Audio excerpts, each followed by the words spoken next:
Hi, I'm Jessica Speer, and I'm an author and speaker, and I focus on social emotional topics for kids and teens. And today we're going to be talking about how social media causes problems for middle schoolers and high schoolers. Jessica, it's so great to have you here today. Thank you for joining us all the way from Colorado. You've got a couple major tips on the two different ways that cell phone technology and social media can cause distress in students, can cause them to perhaps not focus on certain things or make them feel sad. It's so great to have you here. You're right. And also, you've got 3 books coming out. Tell us really quickly, what are those 3 books? And then I want to dive into some of your tips you have for parents. Great. Thanks, Josh. It's so good to be here. My first book that's coming out this summer in July, it's about girls and friendship. So it's a middle grade book, focuses on all the social issues that girls start to encounter in elementary school. It's called BFF or NRF, not really friends. And then I've got 2 more coming out. That's great. And now you have 2 tips for people on the 2 areas. You say that campus issues on social media fall into 2 key categories. What's the first category? Well, the 2 places that we see the most challenges, related to phones and technology, especially social media on campuses, fall into 2 buckets. So the first being social emotional, and the second is academic. So maybe we talk about the social emotional first. And one thing that I'm hearing and seeing a lot is so let's say a kid is checking their social feed and they see an event that they weren't invited to, and this happens all the time. So of course that triggers something that's super sad and frustrating for them. So they're trying to deal with that emotion, and often where that ends up coming back to is on the campus. And right now a lot of campuses are closed, so sometimes that fallout is then happening online too. So it's when we were growing up, Josh, we often didn't know what we missed, but these days it's right in front of their faces. Yeah. So it's essentially a FOMO, right? I can see what I missed and the fear of that. It's so sad. Tip number 2 under that first bucket. So social emotional, you have a second tip that students are often running into. What is that? And this is less of a tip, more of a challenge, and maybe we'll finish up with the tip. So the other challenge that's happening online is because kids' prefrontal cortex isn't totally formed. Sometimes they react before they think, or they post things before they decide that's a bad idea. So nudes are getting shared. Kids call them nudes. We call it sexting. Inappropriate content's being shared, and that sometimes flows right into some bullying or some harassment online. One thing that has really peaked, especially during the pandemic, there's so much loneliness. If kids are isolated and at home, they might do something that is called sad fishing. So what they're looking for is some support from their peer group. So they'll send out some really personal plea or information online, and that may or may not work out for them. So sometimes they put something really personal out there, and that just triggers a troll or triggers some bullying. So it kind of backfires. So that's another challenge that kind of falls into that social emotional challenges that go along with this phone use. Yeah, absolutely. So the first one was kind of a little bit of FOMO or fallout from what you're missing out on. The second one, bullying, harassment, blackmail. And then you have a third one. What is that third thing that you see? And I put this under the title social hierarchy. So of course, when we're in middle school and high school, we all remember clearly kind of this social sorting that naturally happens. And we'd love to see it not happen, but it does. People sort themselves into groups. Well, a whole new dynamic has kind of been thrown into that with the celebrities that are on social media or anything that goes viral. There's a little bit of status that goes along with that. So what we sometimes see on campuses is that a kid that might not at all be kind or liked all of a sudden gets this great status because things happen to go viral that they posted online. So it's added a whole new dynamic to how kids are kind of perceiving themselves and gaining popularity. Where we love to see kids gain popularity are really pro-social behaviors like leadership and kindness. But sometimes what we're seeing now is not really that. So it's a different sort of status that's gained just from maybe some notoriety they've gotten online. Yeah, usually it is that way. We've seen, right? It's never usually positive. Oh my gosh, you're popular and amazing because of something you did nicely, because that's usually not how the entertainment industry works and other stuff. And usually humans, we see it a little bit differently than that, unfortunately. But Yeah. your second bucket of all the key categories was that academic problem area. And you had a couple things that we should talk about there. What was your first one? So what we're seeing a lot right now is because we've all been so forced on our devices because of the pandemic, kids are more attached to them than ever. So they are on their phones, as we know, all the time. We've dropped our rules a little bit at home.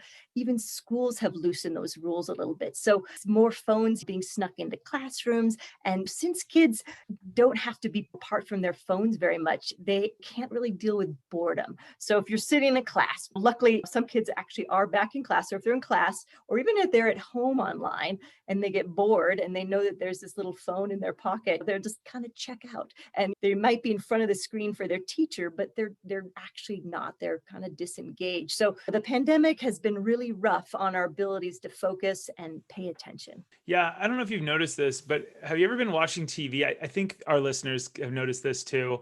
I know that sometimes when I'm watching TV, I'll check my phone and I don't even mean to, but I do. And we used to say 5, 7 years ago, there was a first phone and second phone. I come from entertainment marketing in my background, and they used to say the first screen and there's a second screen. The first screen was the TV, and the second screen is where you can track some of the other stuff, but it's totally flipped now. For students, this is their first screen, this device in their hands, and that is the second screen that happens to be background noise, right? Just a totally different 5 years that have gone by. So your second tip talks a little bit about sleepiness, losing sleep. Talk to us about that. Well, I think, again, because of the pandemic, phones have more than ever snuck their way into bedrooms at night. So sleep is being disrupted, and a lot of kids check their phones all night long, or they're in contact with their friends for much of the night, especially the older the teenagers get. So of course that makes it harder to be engaged in class and engaged online. So teachers they're up against a lot right now. I'm so appreciative to the teachers and the schools out there, because this is a really tough situation to be teaching in when kids are so distracted and they're so tired and they're socially isolated from their friends. So it's a tricky thing to navigate, and we'll have to rethink when life starts to get back to normal. How can we do that in a way that we can maybe get back to some focus, get back to a little more rest and consistency within our schedules? Yeah, absolutely. You also say that parents can take the following steps to encourage responsible use of social media, and you've got a couple tips there. Talk to us about those. Yeah. Okay. So we talked about some of the challenges, and there's many challenges right now. I feel like with social media and phones, we've kind of thrown them out there without the guardrails yet. It kind of reminds me of, when we first introduced cars, we didn't have seatbelts, we didn't have airbags. So in some sense, we've thrown this out there, and we weren't quite ready to manage it. So what can we do as parents, as teachers? First, when these things come up, I think it always helps to help our teens and our kids see the bigger picture. So when we're talking about FOMO, it's really hard that they're seeing all these things they're missing out on. So keep reminding them of the times they were included, or maybe we shouldn't jump to conclusions as to why we weren't involved in that. So trying to keep our mind open, avoid assumptions, just try to keep broadening their perspective instead of always assuming a negative intent, because the tendency for kids and teens, especially when it comes to social stuff, is sometimes to assume the negative, but that's not always the case. So the first one, just make sure you're helping them see the bigger picture, avoid jumping to conclusions, so they can smoothly navigate those ups and downs. I like that. Your next tip is a little bit more about the digital footprint. Talk to us about that. Yeah, so we talked about one of the challenges is teens are posting inappropriate things, forgetting that once it's out there, it's out there. So this is an ongoing discussion. In my house, we have it all the time. And the tricky things for parents is to try to do without judgment. So always reminding them what is appropriate to do online. What type of things should you post? Stay curious.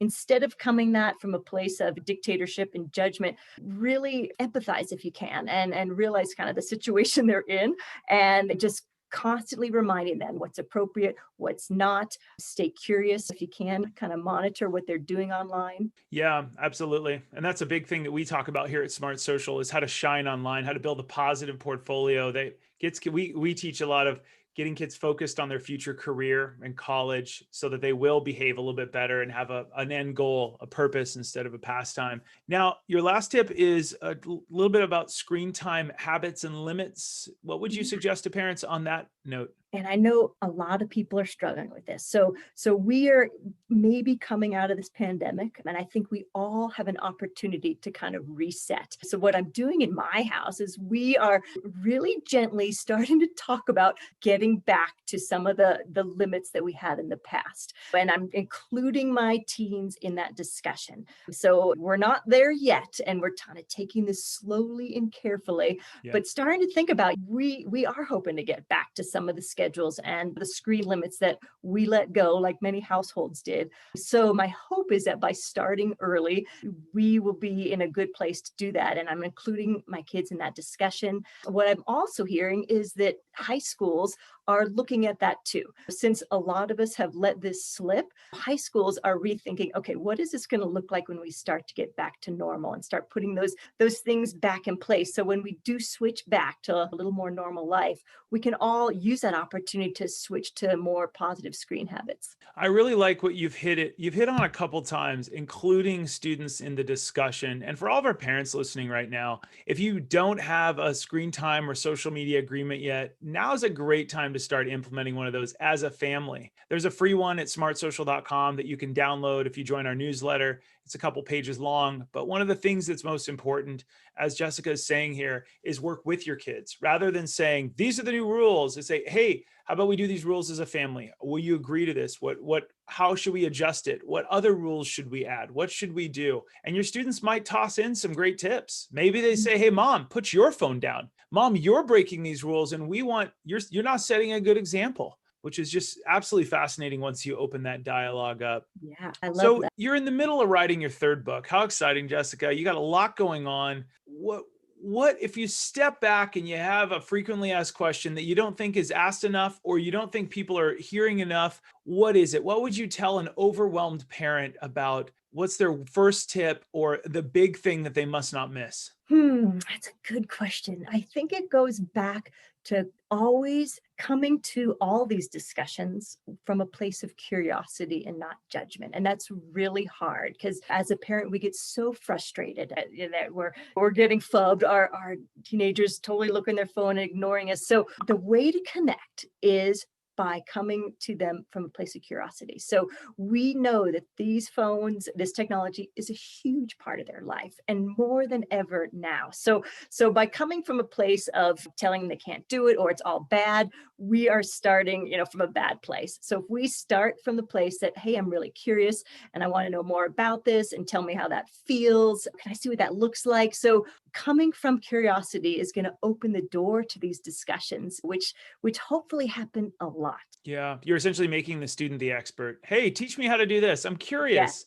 And they are the expert. I mean, I go to my kids all the time when they are the experts. So we need to give them some management level responsibility alongside us as we try to figure this out at home. Absolutely. Hey, Jessica, I want to thank you today for coming out because you'll start to walk a yellow brick road of behaviors and talk to them about that. That's all free for you at smartsocial.com. We've got a whole team here in Los Angeles that puts all that together. So please make sure you subscribe and rate and review today's video, audio, or wherever you're listening and watching. And please join that newsletter. I'm Josh Oakes with smartsocial.com. Thank you, everyone, for joining us here today. Thanks to Jessica for her contributions. Jessica's links are below if you want to learn more about her and click over to her website. We'll see all of you very soon. Have a great day. Bye-bye.